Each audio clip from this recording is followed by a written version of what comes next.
Alrighty, in this video we're going to go ahead and put together some of our methods as well as our horizontal movement. So let's go ahead and make sure we have Visual Studio open and that we're looking at our Character Controller 2D file. So we're going to be putting together again some of these methods that relate to horizontal movement.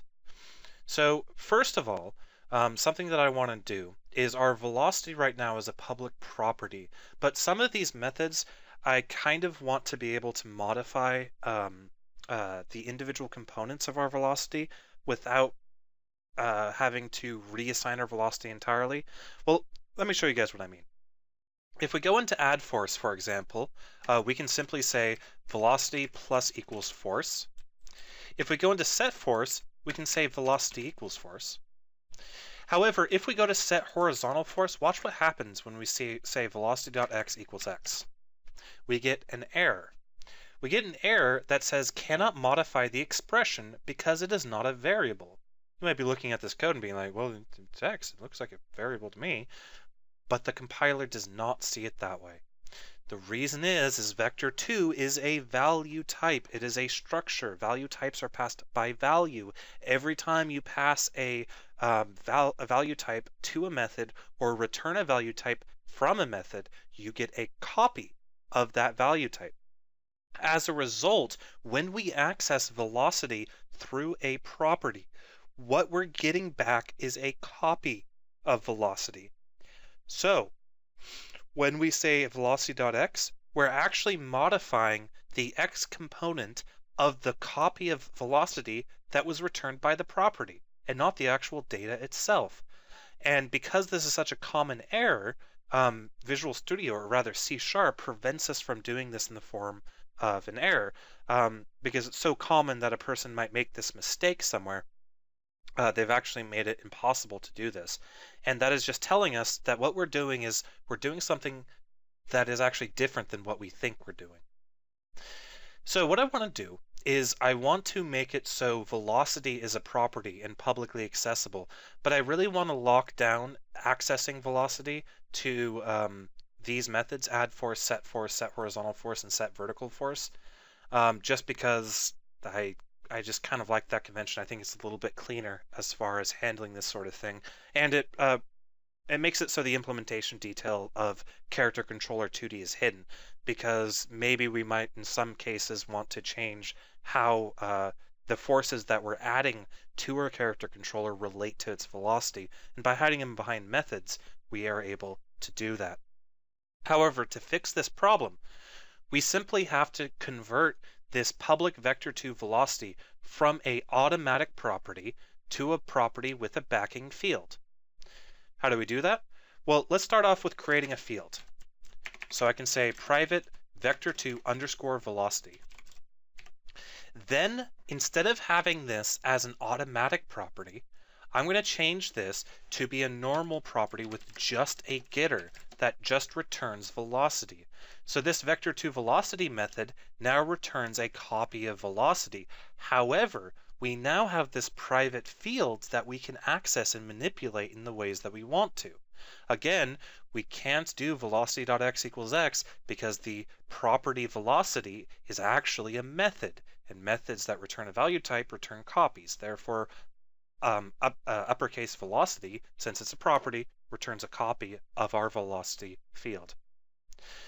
So now that we've added the velocity field and we've changed our property to simply return that velocity field, we can modify our add force, set force methods to modify the field and not the property.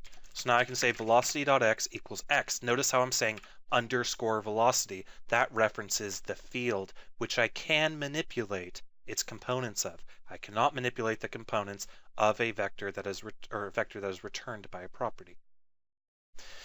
So then let's go ahead and do that on set vertical force. Set vertical force will set velocity y equals y. Okay, so that is our awake, add force, or part of our awake: add force, set horizontal force, and set vertical force. So those are our public APIs for manipulating how we want the player to move. However, we still have a couple things to do.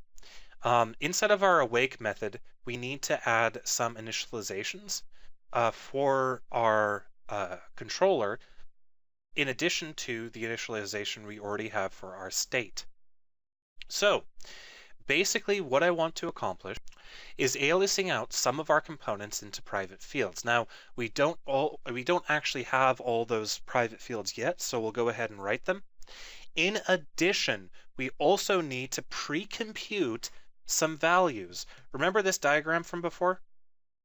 So let's say in this diagram, it's showing that we have 3 vertical rays that are being casted, right?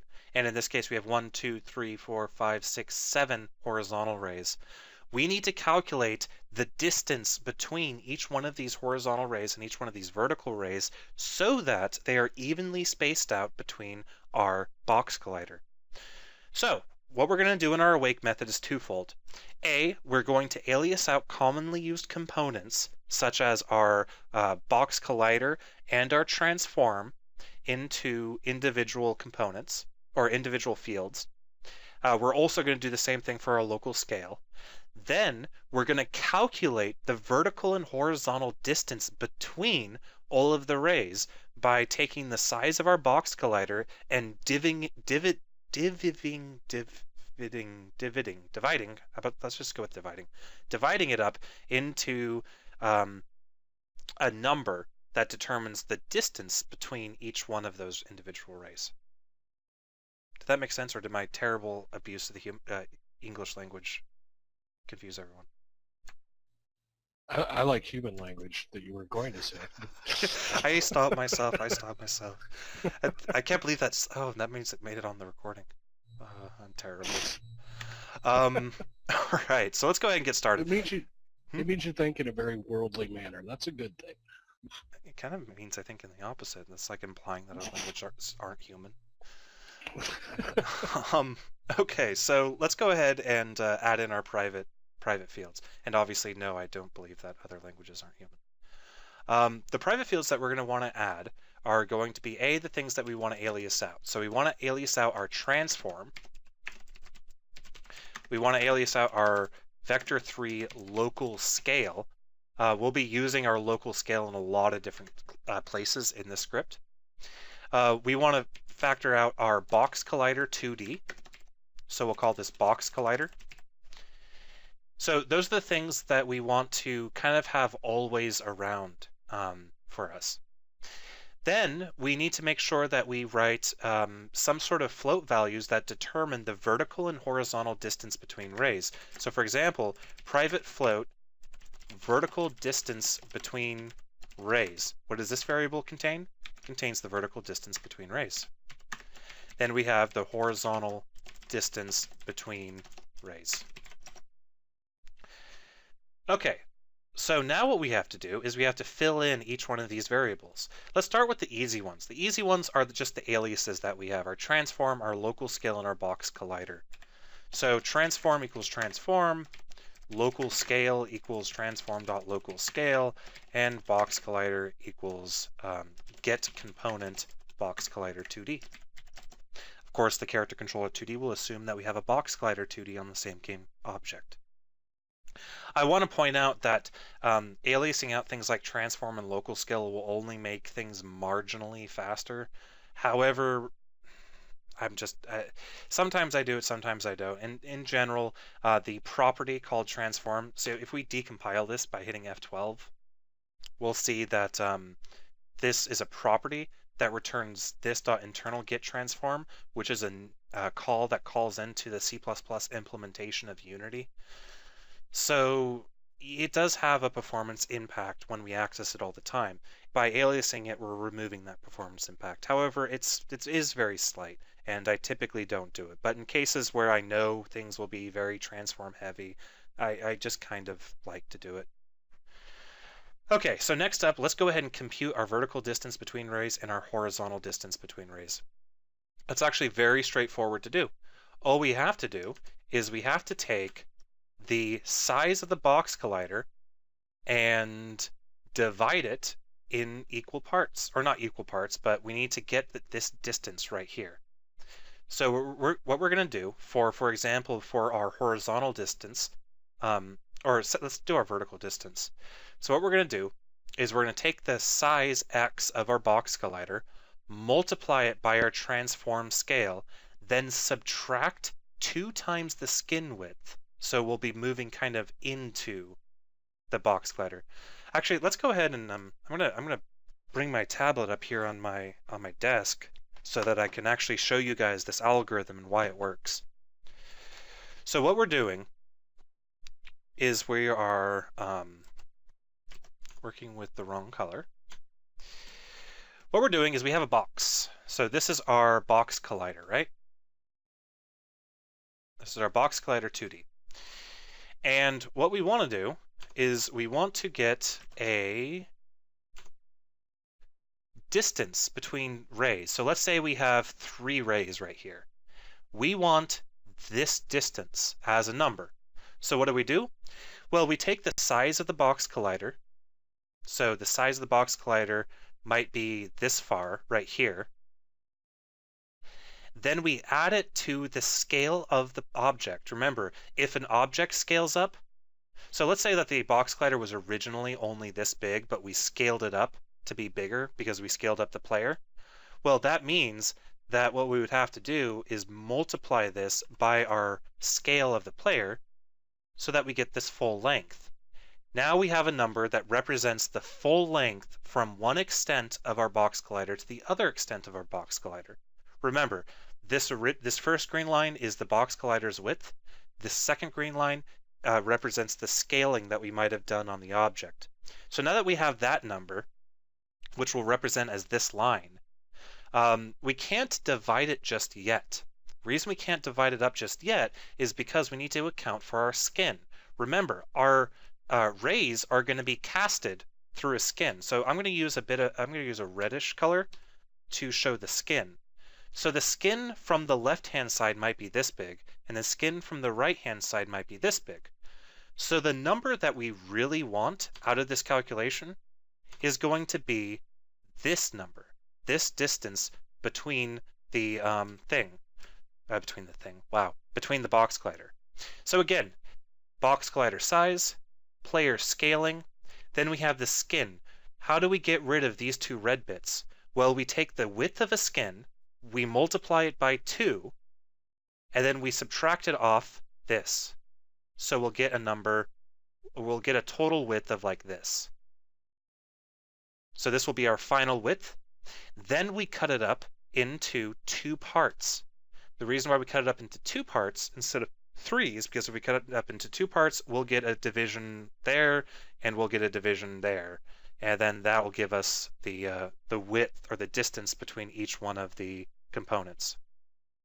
See what happens if you take this number, divide it by 2, we now have a number, this number right here, which gives us the length that we need in order to represent the distance between one of these rays and the next ray. Does that make sense? I think I killed Steve. It does indeed, sir. Oh, maybe I didn't. No, I said it does indeed. All right, sweet. I just wanted to represent that graphically because I want to make as much of this not look like magic as possible. So there is a geometric interpretation of most of what we're going to do.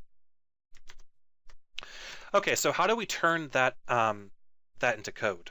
So we've defined what we want. How do we turn that into code? Well, the first thing we do, let's calculate our horizontal distance between rays, because that's the example that we used. The vertical distance between rays will be the exact same algorithm. So what we're going to do is we're going to say collider width equals box collider dot size x. Then we have to scale it up by our transform local scale x. Then we have to subtract off 2 times skin width. Remember, the skin width, that's the red bit. That's the red bit right here. That's why we're subtracting 2 off of it. Once we do that, you'll also notice that I say mathf.absolute transform local scale x. The reason I do that is, if you recall, when we flip our player, we invert the local scale. So we've already determined that inverting the local scale to like -1 is a valid thing to do with one of our players. Therefore, we have to account for that inside of our character controller. So what we do is we get the absolute value of the local scale x, and that's what we scale up our size by. And then we subtract off the skin. Now the last thing we have to do is we have to add, in this case, let's say there's 3 vertical lines. If there's 3 vertical lines, then we cut it into, we add 2 slices, and then the number we get left over is the distance between each one of the slices. So how do we calculate that? Well, we just simply say horizontal distance between rays equals collider width divided by total vertical rays minus 1. And that's where that minus 1 comes in. Because we have 3 total vertical rays in this example, we need to make 2 slices, 2 cuts into that line in order to get that number. All right, let's go ahead and do the other dimension. Let's say collider height equals box collider size y times mathf abs transform local scale y minus 2 times skin width. Vertical distance between velocity. Vertical distance between rays equals collider height divided by total horizontal rays minus 1. So the vertical distance between rays is the exact same algorithm, except we're doing it this way instead of this way. Okay, so now we have our horizontal distance between rays, our vertical distance between rays, we have our state, transform, local scale, and box collider, and we have our add force methods. So now what we want to do is we want to go ahead and start our actual implementation of our late update method and our move method. So our late update method currently is not going to be complete, nor is our move method. But we will write just enough code to make it so we can move horizontally. And then we can test that. So we want to implement this piecemeal. So I broke up the controller into different features, moving horizontally, moving vertically, handling slopes, and then finally moving platforms. With gravity and jumping in there somewhere.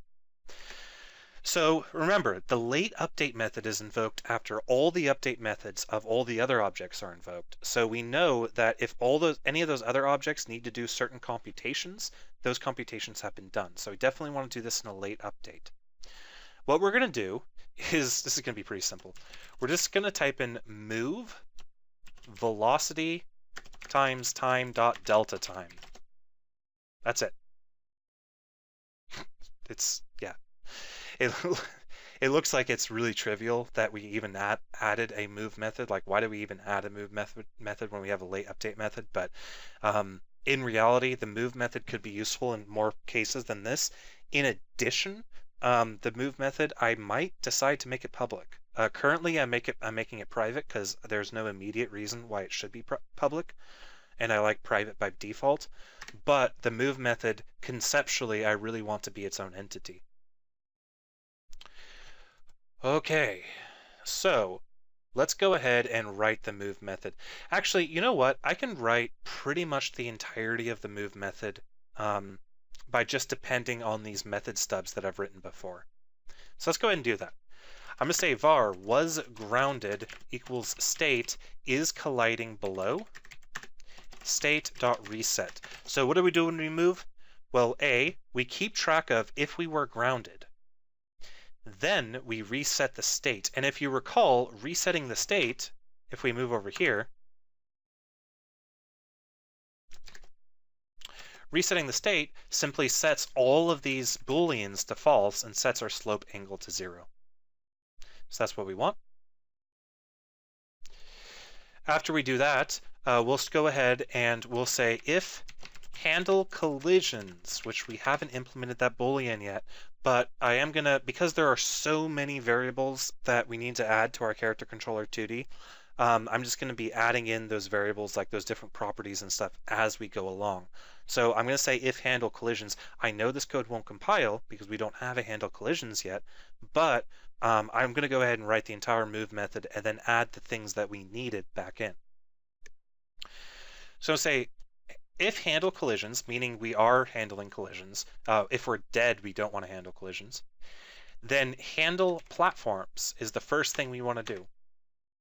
Platforms will handle moving platforms, which would actually be a better name for this method.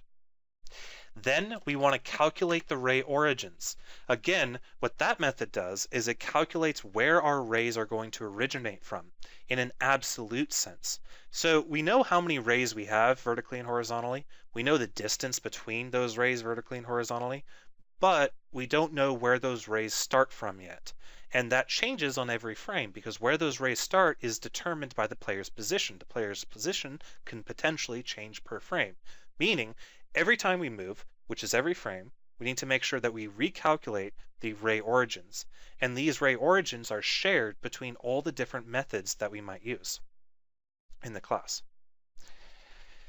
Then I'm going to say if delta movement.y is smaller than 0, if they're moving down, for example, if they're being affected by gravity, and they were previously grounded or they're currently grounded, that means we need to handle the vertical slope. So this means if they're going down, either being affected by gravity or whatever, most likely being affected by gravity, and they're on the ground, that means they're potentially on a vertical slope, and we want to handle that possibility. So what I'm going to do is I'm going to invoke handle vertical slope, and I'm going to pass in ref delta movement. Again, I pass in a reference to delta movement as opposed to delta movement itself, A, because the signature only accepts a reference of vector 2, and B, the reason we need it to only accept a reference of vector 2 is because vector 2 is a value type, and handle vertical slope may modify my delta movement for whatever reasons. Next up, I want to say if math abs delta movement x is greater than 0.001f, then move horizontally, ref delta movement. So if they're moving to the left or to the right, which the absolute value of delta movement x is greater than 0.001, then move horizontally. So we're not going to be doing things like casting rays for horizontal movement if they're not moving horizontally. We'll decide if they're not moving horizontally, then there's no reason to do any checking in that case. Finally, we're going to be invoking move vertically, ref of delta movement. Of course, we do move vertically always because we will always have some sort of vertical force being applied to our character, typically via gravity. Next up, we're going to finally do our movement. We're going to do underscore transform dot translate, and we're going to pass in delta movement in the world space. So we are moving the character by delta movement in the world space. By now, if we are handling collisions, platforms have been handled, vertical slope has been handled, horizontal slope has been handled, and vertical movement has been handled. So all of this stuff has been handled, and we passed in a reference to our delta movement. If we get this far and we are handling collisions, that means our move horizontally method and our move vertically method have already modified the delta movement so that it doesn't result in an invalid move. They've already casted the rays to ensure that a player isn't trying to move into a wall or move below the ground or whatever by most likely setting the y value of delta movement to 0. Or in the case where the character is trying to move into a wall, it might change the delta movement's x value to 0. So by this time, in this method, transform.translate will represent the delta of movement that we want to perform in this step. Then what we want to do is, this is where things get a little crazy. I'm debating whether or not to add this code in now or wait until we handle the platforms. I think we're going to come back to the move method when we start to handle our stuff. Yep. Ignore me. Anyway, next up I'm going to say if time.delta time is greater than 0, then our velocity equals delta movement divided by time.delta time. So however much we changed or successfully changed, we want to go ahead and consider that to be our new velocity. Finally, we want to do a couple more things. We want to say velocity.x equals mathf.min velocity.x and parameters which hasn't been implemented yet, do not do default parameters here. Type in parameters, and parameters has not been implemented yet, so keep that in mind. Max velocity .x, and then velocity.y equals mathf.min velocity y parameters, again, not default parameters, max velocity.y.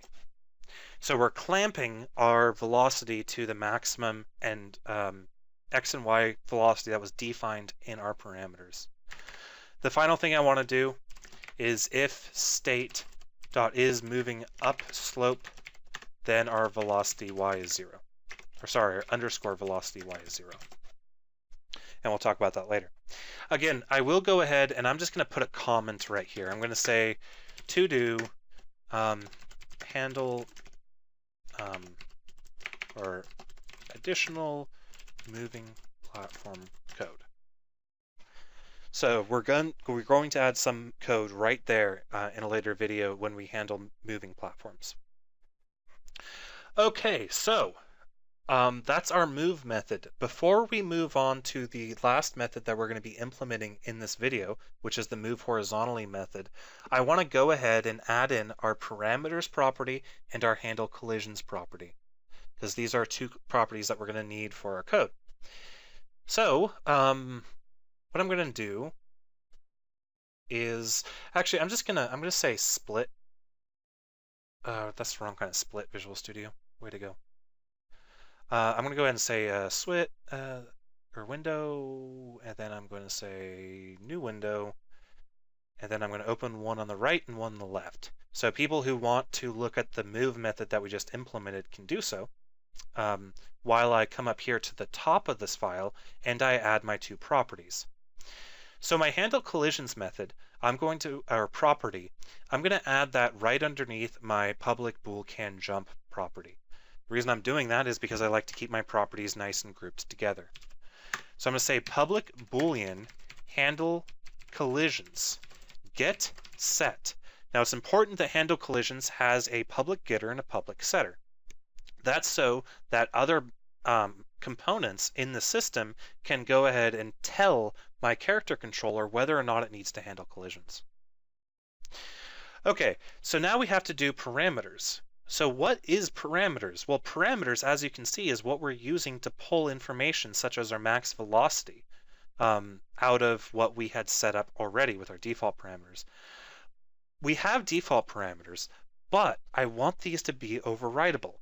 I want it to be possible for some condition to override our parameters entirely. Because of that, I'm going to do two things.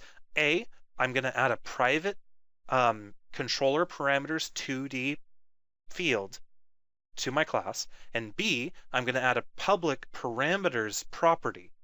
The public parameters property will choose one of two things. Either A, the new controller parameters 2D field that we're adding, or B, the default parameters if that field is null. So what does that look like? Well, I'm going to go ahead and say private controller parameters 2D, and I'm going to say override parameters. Then, as a property, which I'm going to add up here next to my other properties, I'm going to say public controller parameters 2D parameters with only a getter. It only has a getter, it won't have a setter. It's going to be return override parameters null coalescing on default. Alright, so what's going on here? Well, this parameters property will return our override parameters. However, if override parameters is null, it'll return default parameters. This is using the null coalescing operator. The null coalescing operator is equivalent to me saying if override parameters is not null, return override parameters, else return default parameters. So basically this public property, if I access my parameters through this property, it'll return one of two parameters, either the override ones or the default ones if the override ones don't exist. That means we can now override our physical parameters of our character controller 2D by setting this override parameters field to whatever we want. Sound good? It sounds good, buddy. Sweet. All right, I'll go ahead and close out this this other tab here, and let's get moving. Before I do that, I do want to point out late update. I don't think I talked about this too much. Basically, all late update is going to do is it's going to move the character per his velocity, scaled by time. So if he's moving 5 units to the right, that means he's moving at a velocity of 5x, and then we want to multiply it by time, delta time, which delta time is a number that represents how many seconds have passed since the last frame. Very commonly, delta time will be a very, very small number, under 1. The only time delta time will become over 1 is if you are only have like, what, 1 frame per second or something like that. Yeah, you'd have to have 1 frame per second to have a time delta time of over 1. So anyway, so we move the character along his velocity, and that's cool. So that is our move method. That is our late update method. Let's go ahead and handle our calculate ray origins method. That's because we need to implement our calculate ray origins in order to implement our move horizontally method. Okay, so how do we do this?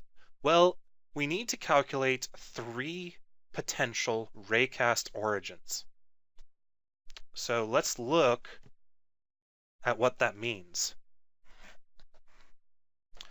So let's come back into Photoshop, and I'm just going to delete all this stuff out.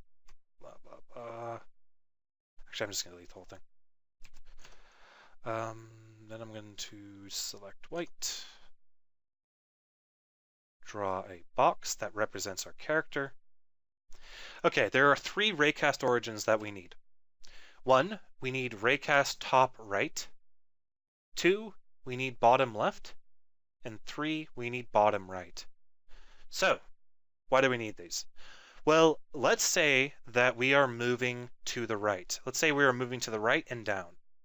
So let's say our velocity is 2 units to the right and -2 units up. And of course, -2 units up is 2 units down.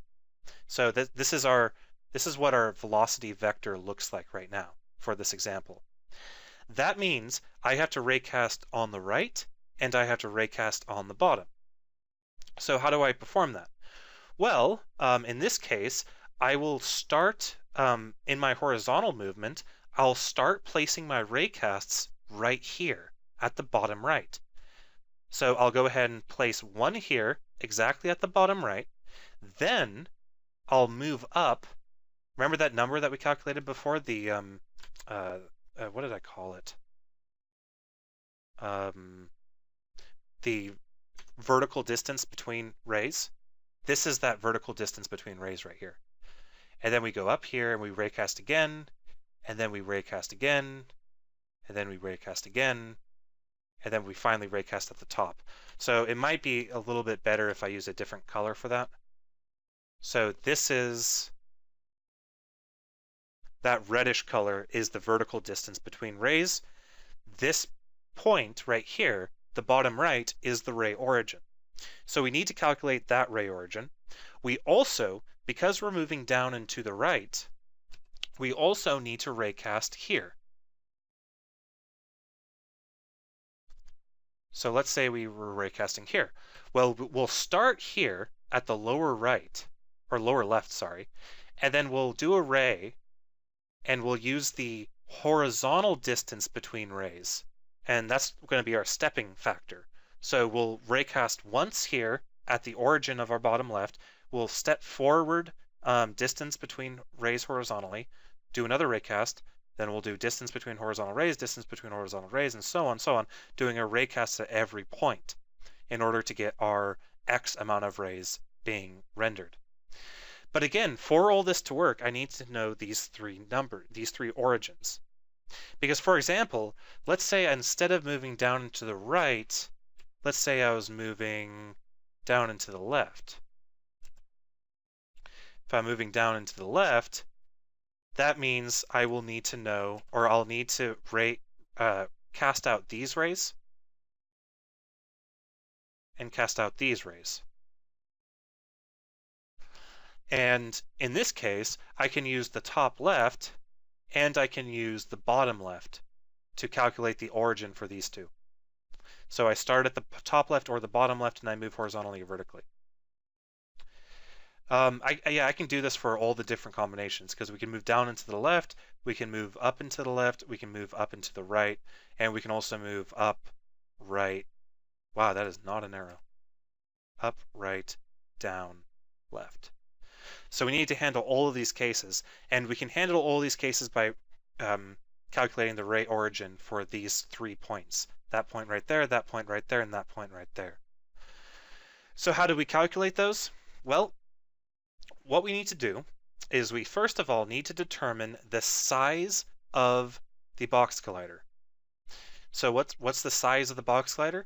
The size of the box collider is going to be the size of the box collider plus the scaling of the player. So we'll get this number right here. That's represented by these 2 lines. So we have to get the size of the box collider, then we have to scale it up by the local scale of the player. Then we need to know the center of the box collider. So the center of the box collider is probably going to be right here. Probably, but it might change. Right?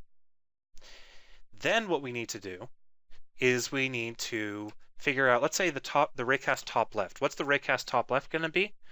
Well, it's going to be the position of the player, which let's say position of the player is P, and P is right here. It's going to be the position of the player plus the center X minus the size X plus the skin width. So it's going to be the center, which is also here. So it's going to be basically P plus, and then the center minus size minus skin will give us the top left. So the position of the player, the center, added to the center, which will basically give us a number, or it'll give us a vector that's somewhere around here. And then we want to subtract off the size of the X, which will give us a number that's right about here. And then once we do that, we have to subtract off the skin width, which will bring us in. Remember, the skin width is going to be negative. So again, we start at the position, we move up here to the top right, we move to the left by subtracting the size, and then we are pretty much done. Sound good? Sounds awesome. Just don't make a mistake or you'll turn everything else in the universe at a right angle to yourself. That could potentially happen, I suppose. Anyway, all the other algorithm or formulas for determining the other start positions, the bottom left and the bottom right, are just variations of that. So for example, the raycast bottom right, figuring out this origin. Remember, I'm working in world space coordinates right now, so I'll specify that by placing an origin right here. That's a really, really bad origin.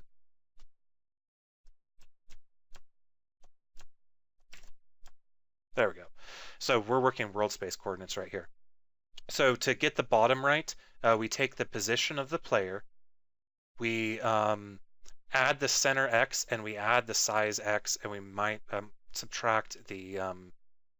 So we add the center X, and we add the size X. I think I might be getting this backwards, but either way, the math will work, and then we subtract the skin width. That's actually going to go the other way around. And then we get the skin width. Again, that might be backwards, but anyway, the point is that this method will give us 3 vectors, and those 3 vectors will make casting our rays a lot easier. Which actually reminds me of something. We don't currently have anywhere to store these 3 vectors. So let's go ahead and I'm going to write this method, and then we'll be depending on 3 fields that haven't been written yet. Okay, first of all, we need the size of the box collider. The size of the box collider is going to be a vector 2 of box collider size X scaled up by local scale X, and then box collider size Y scaled up by scaled up by math abs local scale Y divided by 2. Okay. So again, that is going to be a vector scalar division resulting in a vector that is scaled down by 2, in half, I mean. Next up, we need our center. So our center is going to be new vector 2. We're going to pass in box collider center x times local scale x, box collider center y times local scale y. So that'll give us the center of our box collider. Now we can do our raycast top left, which is going to be equal transform dot position. So that's our position. Then we're going to add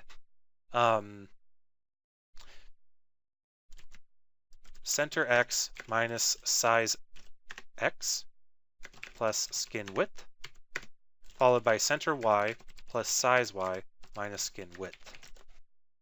So again, we're starting at where we are currently located, and then we're adding on the center of the box collider, which is relative to the actual center of the, this is not going to be in world coordinates. Subtracting off the size x, so this will bring us to the left, and then we're adding skin width. Then we do center y plus size y. Center y plus size y plus position will result in the top, because we're going up.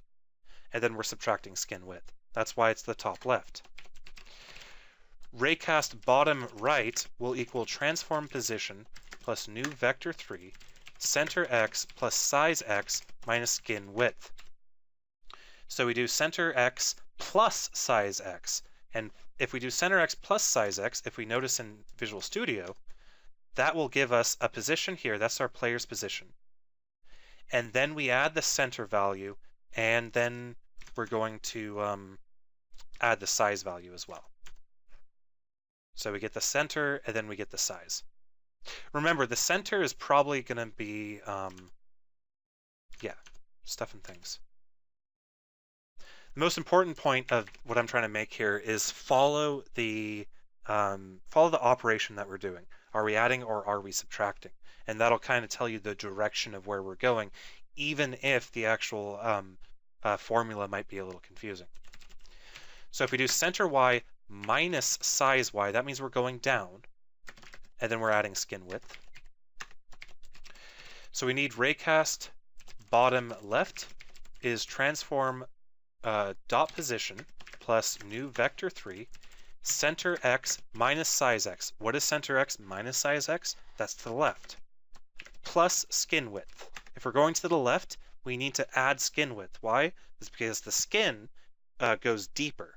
And because it goes deeper, if we're going to the left, we want to now go a little bit to the right per our skin width. Then we do center y minus size y. What is center y minus size y? That's down. And because we're going down, we need to add our skin width, because we go down and then we add our skin width, which results in us going up. Okay, so that's our raycast top left, bottom right, and bottom left. These are all going to be vector 3s. So let's go ahead and scroll up all the way to the top, and let's add these private fields. So I'm going to go ahead and say private vector 3. I'm going to say raycast top left. Oops. Raycast bottom right. Raycast bottom left. And as you see, all of our errors went away. That's because now that we've assigned defined, or rather declared, raycast top left, bottom right, and bottom left, this code down here will now work. Okay, now let's go ahead and finish our last method, our move horizontally method.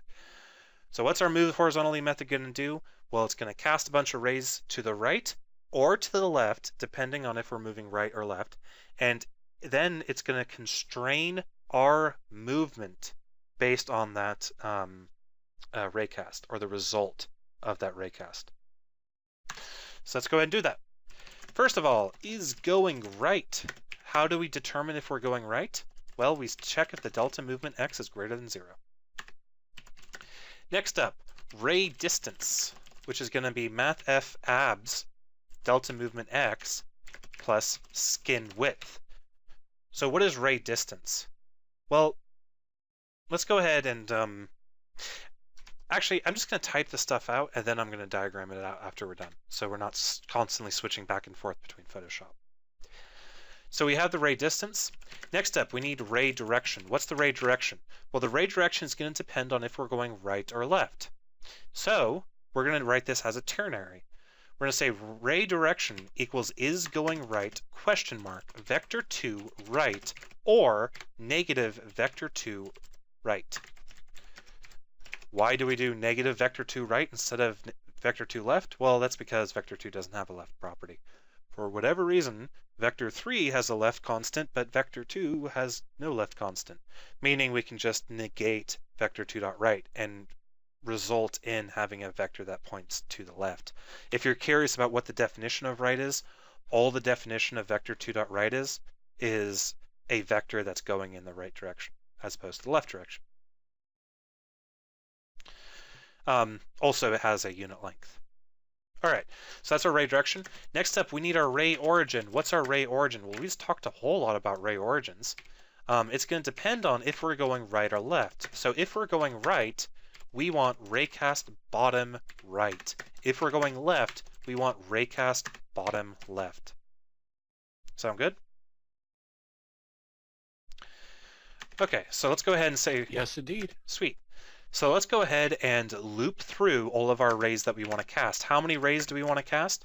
Well, we'll loop for var I equals 0, I smaller than total horizontal rays. That's that constant up at the top of our file that determines how many rays that we want to shoot out to the right or to the left while we're moving horizontally.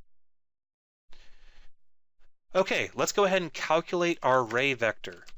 Our ray vector is going to be a new vector 2 of ray origin dot x and ray origin dot y plus I times vertical distance between rays. Okay, what's going on here? Well, I times, let's just work on the I times part. I times vertical distance between rays. Let's say there's 1 unit between each ray.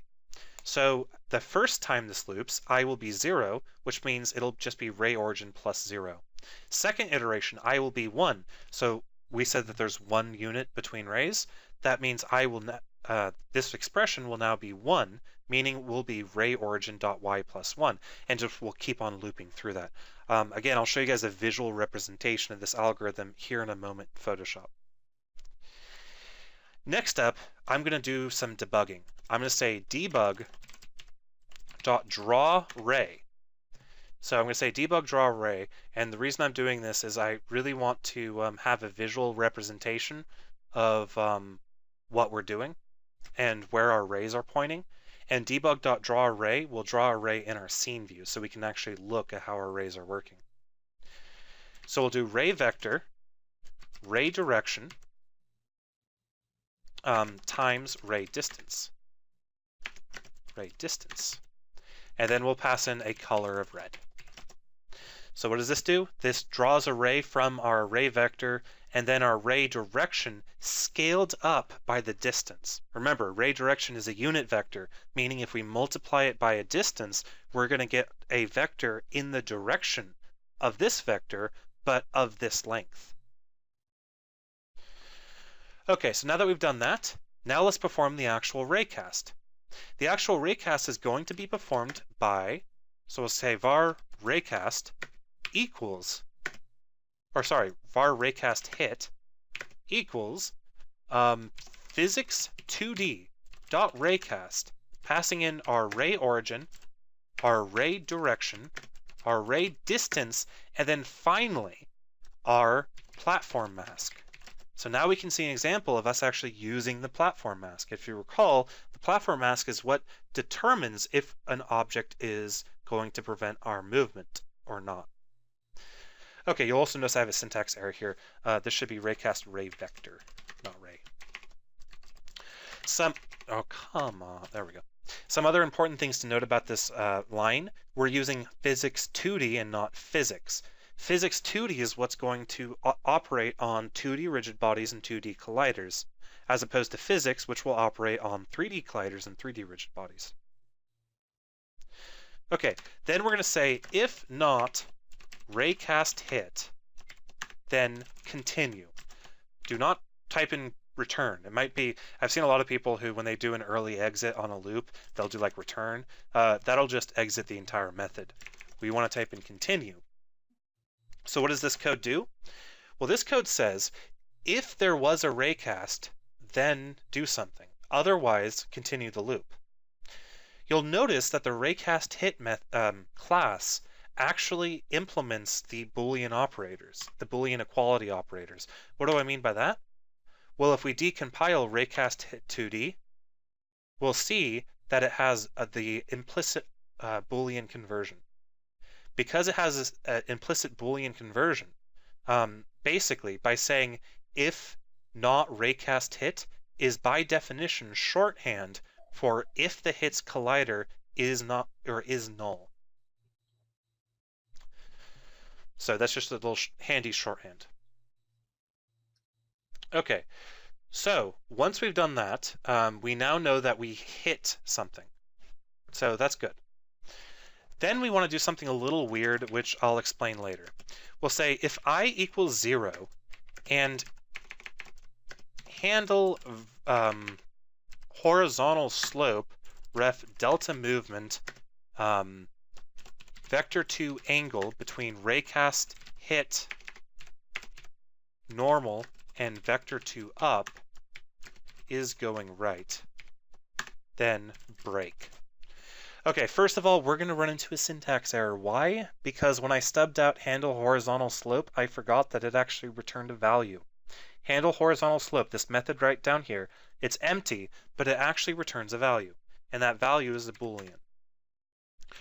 Because our stub now returns a value, I'm going to simply return a value so that the code compiles. The value I'm going to return is false, and that'll prevent our horizontal movement from breaking. So what are we doing here? Well, we're checking to see if we're on the first iteration and the handle horizontal slope returns true. The handle horizontal slope will return true if we're on a horizontal slope. Then we pass in the delta movement and if we're going up right or if we're going left. But we also do something a little crazy here. We say vector 2 dot angle between the raycast hit normal and vector 2 dot up. That'll give us the angle between up and where we hit that object. So for example, actually, you know what, I don't want to jump back and forth between Photoshop. When we go and handle the horizontal slope, I'll show you guys the diagram of exactly what's happening there. Okay, so now we get to the fun part. Delta movement.x equals raycast hit dot point raycast hit dot point dot x minus ray dot x or ray vector dot x. We'll take a look at what this does here in a moment. I can briefly explain it. What this does is this does the actual constraining. If we hit something, then we can only move that far forward. Next up, we want to set the ray distance to mathf abs delta movement x. And I'll talk about why we have to do that again when we go into Photoshop. Then I'm going to say, if we are going right, delta movement x minus equals skin width. That means we have to subtract, if we're going right, we have to subtract off the skin width. Then we say state is colliding right equals true. And then and then we do else. So if we're going left, then we do the opposite. We say delta movement.x plus equals skin width, and then we say state is colliding left is true. Finally, we do one more weird thing, which I'll explain graphically. If ray distance is smaller than skin width plus 0.0001f, then break. That means something messed up. Okay, so this code looks a little bit scary, but let's go ahead and fire up Visual Studio or fire up Photoshop and take a look at why this works and the cases that it handles. I'm going to use some exaggerated ray distances just to show you guys. But let's go ahead and look at this. Isn't math fun? Yeah, I love math so much. I don't have words. Hold on. I'm going to do a really quick little palette here so I can quickly swap between colors. All right. Okay, so what we're looking at now is how we move the player. Let's look at the case of moving the player to the right instead of moving to the left. So here's the player, and the player is represented as just a box. And then let's say there's an obstacle this far away. So let's say there's an obstacle this far away, right? And he is moving to the right. Okay, let's step over everything that we're going to do. Let's say that we want to move this player from here all the way to here. Let's say that's what we're wanting to do. Now, obviously this isn't going to be valid, but let's show how the code that we just wrote will actually cause this to return to us in a valid state. And I'm also going to remove the sloping from this curve so that this example isn't ambiguous with when we actually do write code to handle slopes explicitly. Okay, so that's the player, that's an obstacle, that's our delta movement. Our delta movement is really big. Of course, our delta movement will rarely ever be that big, but in this case it's really big for demonstration purposes. Let's look at the code. First of all, are we going right? Is delta movement.x greater than 0? Yes, we are going right because this delta movement, let's call it 50 in the x and 0 in the y. Okay, ray distance. What is this going to do? Well, this is going to say math f.abs delta,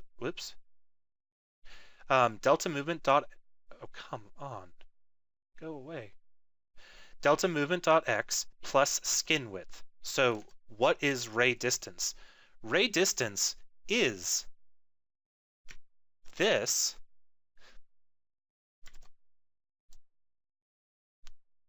number right here plus our skin width. So let's say that little red bit refers to our skin width. So this is how far we're going to project out the ray.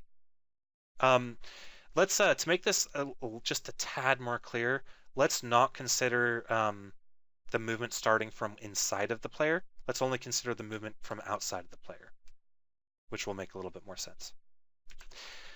Okay, what's the ray direction? Well, if we are going right, the ray direction is to the right. If we're going left, it's going to be to the left. So our ray direction currently is a unit vector that points to the right. What is our ray origin? If we are going right, we start at the bottom right. If we are going left, we start at the bottom left, which means our ray origin is right here in this example. All right, now we loop from 0 to total horizontal rays. For every one of these, we construct a ray vector. The ray vector is going to be, let's say here, then it's going to be, let's say we have like a couple rays, so we have another ray here, another ray here, another ray here, and another ray here, right? And they're all separated by the maximum width. So in this case, we have 1, 2, 3, 4, 5 rays. So we loop 5 times. Then we perform the raycast. What's the raycast going to look like? Well, the raycast is going to look like this line right here. That's what the raycast is going to be. We perform that raycast for every one of these rays. Let's say that the only ray that we're worried about right now is this one right here. So we perform this green raycast. Okay, then we check to see, did it hit anything? Well, if we look at our diagram, it did hit something. It hit whatever this is, right? So because it hit whatever this is, that means this code will not break out of the loop and will continue on the loop. Then we do some horizontal slope funkiness, which we won't talk about in this video. Then we say delta movement.x equals raycast hit point x minus ray vector.x. What does that mean? Well, what's the point? What's the point? Seriously. What's the raycast point? The raycast point is right here. This is the raycast point. So what we want to do is we want to take this ray vector, this whole ray vector right here, and subtract it, or subtract the point, or take the point and subtract it by ray vector. So that's going to take this point and subtract it by the ray vector. So we're going to basically be going here. Now the funny thing about this value right here is this value happens to be the furthest to the right that the player can move without hitting an obstacle. Sound good? Yeah, I got it. So that is the furthest we can move without hitting an obstacle. So if that's the furthest that we can move without hitting an obstacle, let's just go ahead and set the delta movement.x to that value, which we do right here. We set delta movement.x to the furthest we can move to the right without hitting an obstacle. Then we say ray distance equals mathf.abs delta movement x. What does this do? Well, let's say we, I'm going to use another diagram for this. So let's say we have a character, right? And let's say we have steps. The first ray, I know we start at the bottom right in our code, but let's say at this example we start at the top right. So in this case, we will shoot out a ray from the top. We'll get this distance. The next time we shoot out a ray, we will only shoot that distance, right? But we hit a new obstacle right here. The next time we shoot out a ray, we will only shoot that ray out that distance. Then, the next time we shoot out a ray, we'll still only shoot out that distance. And then the final time we shoot out a ray, we'll only shoot at that distance.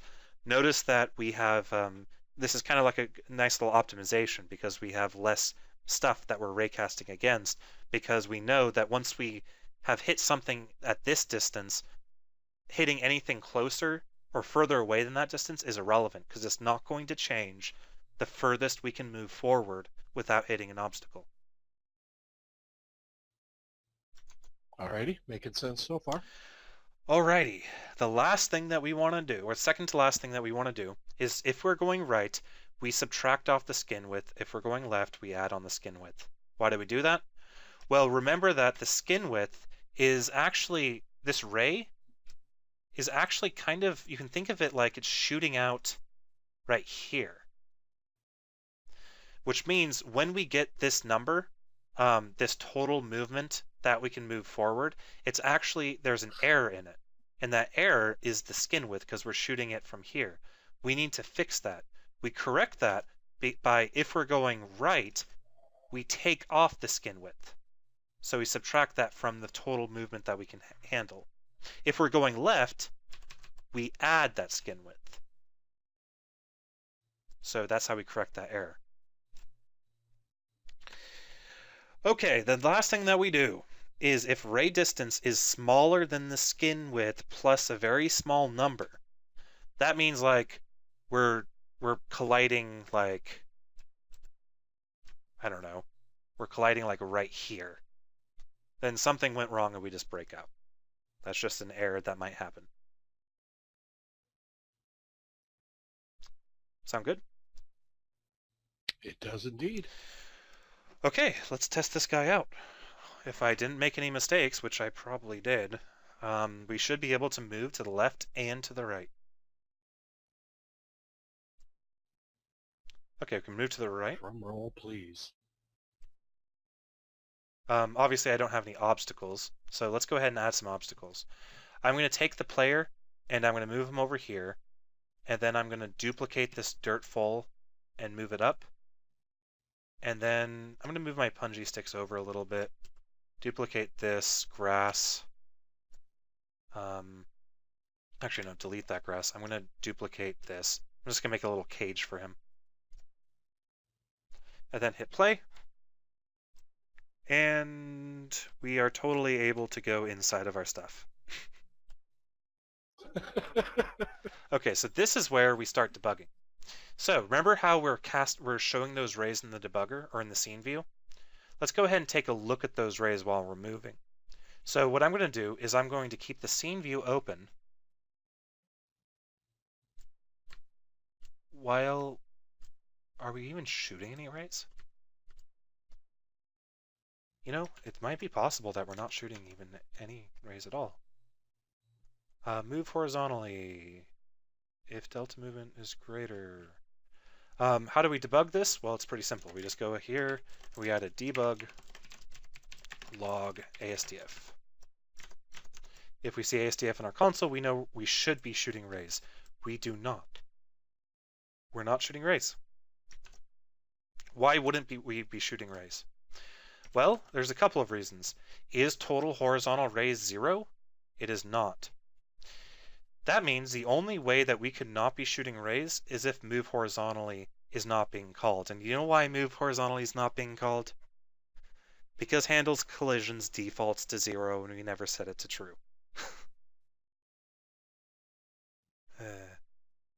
Okay. I was just going to say reasons. Yeah, well, that is reason right there. We made our handle collisions property, but we never set it to true, meaning that it's not handling collisions, meaning it's doing exactly what we told it to. So let's come up to our awake method, and let's go at the top and say our default for handle collisions is true. Let's come back into Unity and hit play.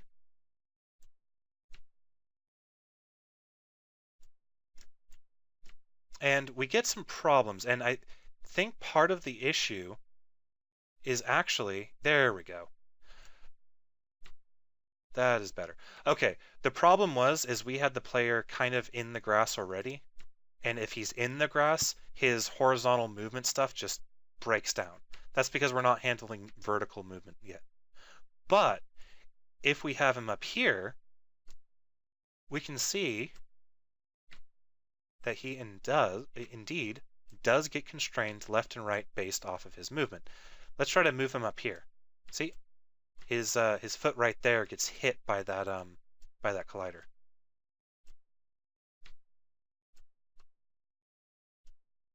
We also notice that he has a little bit of a deceleration to him, and a little bit of an acceleration to him, and that's caused by our player controller. So let's go ahead and yeah, I think that pretty much wraps up what I wanted to do in this video, getting the horizontal movement put together. I'm giving you an A. It works. I'm surprised it works. Wow. But yeah, I mean, pretty much it looks like a big scary bit of code, but in reality, all it's doing is detecting the furthest to the right that it can move. And we can see that represented here graphically with just some really basic diagrams. So I think that wraps this video up, and we'll see you guys in the next one.